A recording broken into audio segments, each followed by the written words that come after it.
why do we use GitHub? Or there are that is not the only website that gives you this feature. There is Bitbucket, there is GitLab, then there is SourceForge, and there are so many such service providers that gives you a place to host your repositories. Okay, so now how to use it? Okay, so what are the basic needs, or why do we need GitHub kind of a service? Okay, now basically as soon as collaboration starts, you will need a central repository. Okay,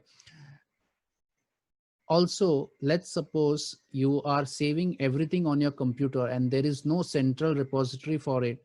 Then what happens if your computer crashes? Okay, so everything is gone. Okay, and so it is not a good idea to save everything on your computer's hard disk. Okay, so if your hard disk is gone, your project is gone. Okay, so that's why we always store a copy on our hard disk, as well as a copy on a local repository. Okay, now there are certain questions, that what if the central repository itself fails? Okay, so that is a case that if what if the GitHub server crashes? Okay, so in that case, Git has an additional feature where you can set up multiple such sources. Okay, it is not only GitHub you have to use. You can use GitHub as well as Bitbucket, as well as GitLab, anything. Okay, so you can use all of them together.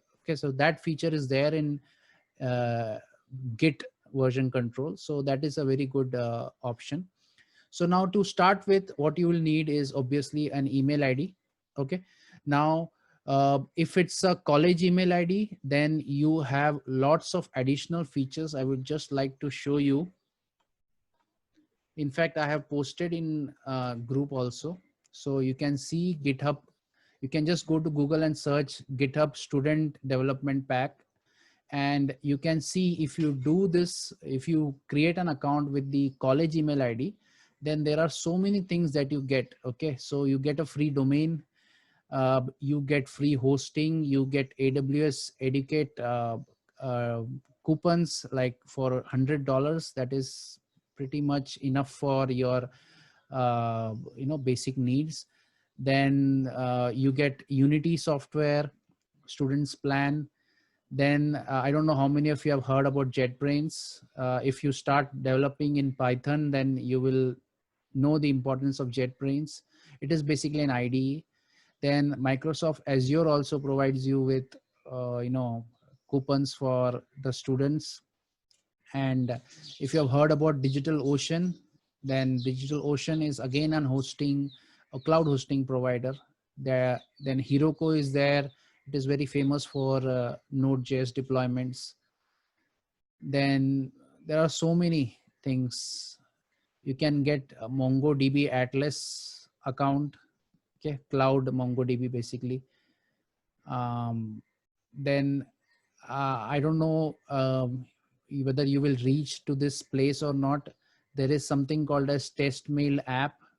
Whenever you develop an application where you're going to send emails to your customers. Okay, so during the development phase, you would like to see how the mail is going. Okay, so that is where this fake inboxes come into picture.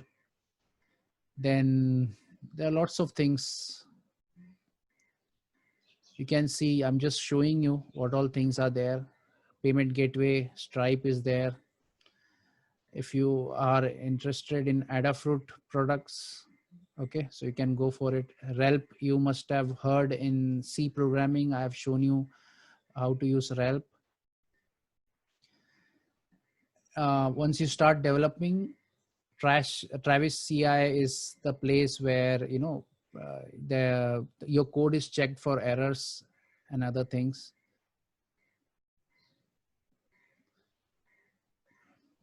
Online Git, that means you can run everything based on a GUI over here.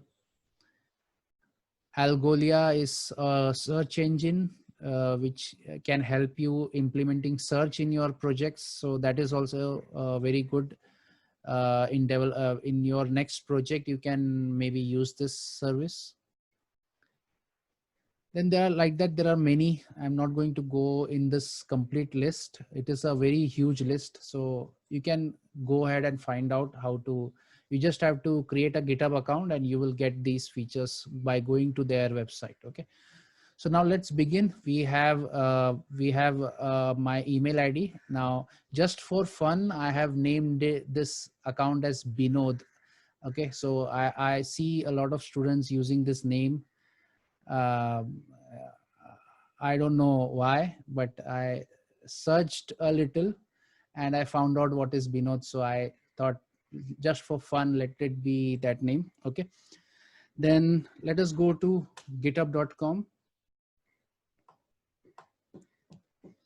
Okay. Now, as soon as you go to github.com, you can see the sign up form over here. Okay. The sign up form is pretty simple. Only 3 things required: a username, an email ID, and a password. That's it. Okay. So because my email ID is gitbinod,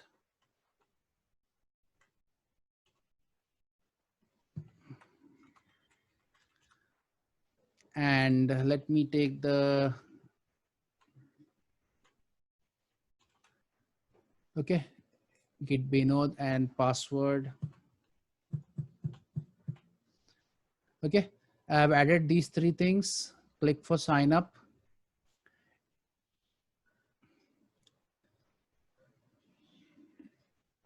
Okay. So it will ask you to solve a puzzle. You just have to rotate this and click on done. That's it. Okay. And once that is done, join for a free plan. And as soon as you open, you can see that my account currently is flagged. Okay. Now it is flagged because, they feel that I am trying to create multiple accounts. Okay. So that's why it is flagged. Now I have to contact the support and get it unflagged. So it will take 1 week's time. So only thing is, this particular repo will not be visible to the public, as well as I cannot fork anything. Okay. So that step, that thing, we will do it in the next week once the account is unflagged. Okay. But other things we can do, we can start collaborating. Okay. So here it is asking for a basic question. You can just select some things. Okay. If you want, you can enter what are the, languages you like. Just complete the setup. And you can see it has sent you an verification mail. If you come back, you can see I have got a mail. Click on verify email address and it says your email is verified. Okay. So once that is done, I can now go back to github.com and I can now start my project. Okay. So this is how your GitHub page will look like. Okay. Currently it is empty. Now project, we are not going to do project this week. We will be doing project in the next week, but we will start by creating a repository. Okay. So the important part is creating a repository. Okay. So because you don't have any repository right now, that is why your left side is currently like this. But once you start making it, this left side will go away. Okay. So then how to create a repository? You can see a plus symbol over here. Okay. So this plus symbol, if you click, you can see you can create a repository or import repository or create a new gist or a new project. Okay. So I'm going to create a new repository. Okay. So over here, this is the owner, and here I'm going to put a name of the repository. Okay. So let me call it as first project. Okay. Any description? My first project. Okay. And now here you can decide whether this repository should be public or private. Okay. If it is public, then everybody on the internet can look at your code. Okay. And, but they cannot change the code. They can only have a look at your code. They can download your code. They can copy your code, but they cannot change. They cannot update your repository directly. Okay, they can copy this and change the change from their side in their repository, but they cannot update directly to your repository. If you select private, then nobody can see your code and nobody can change it except you and the collaborators that you add. Okay, so that is the advantage of private. Okay, so I'm going to select public and click on I usually I do not select any of these. Okay, if you want to, you can select, otherwise you can just create repository.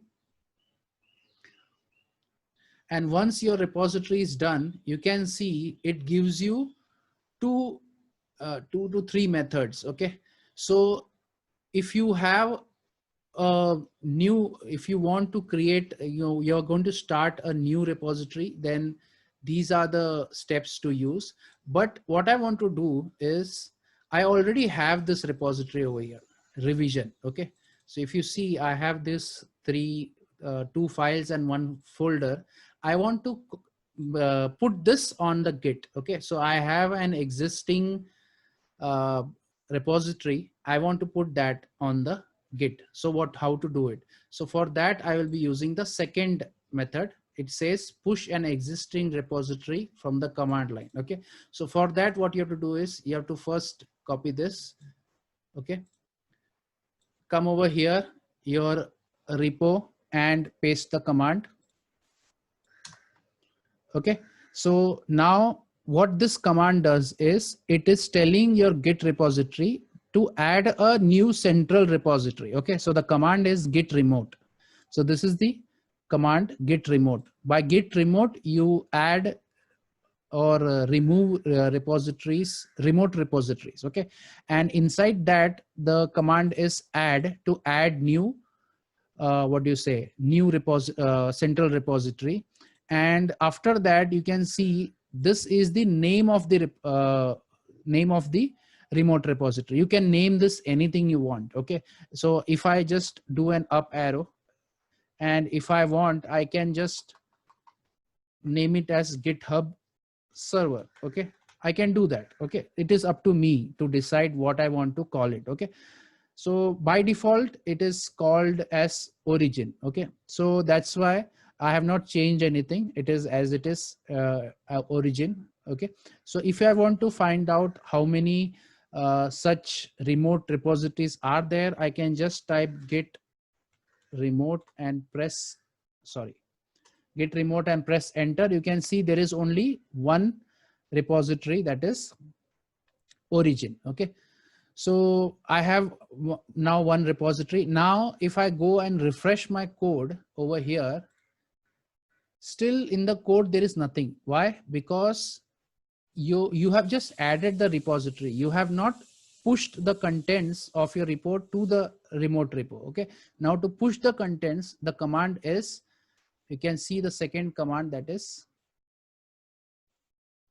okay, now I will explain this command, what this is. So basically the command is git push and then the remote server's name, because I have given the name as origin, that's why here it is origin. If I have said GitHub server, then here it should be GitHub server. Okay, and then which branch do you want to push? I want to push the master branch. Okay,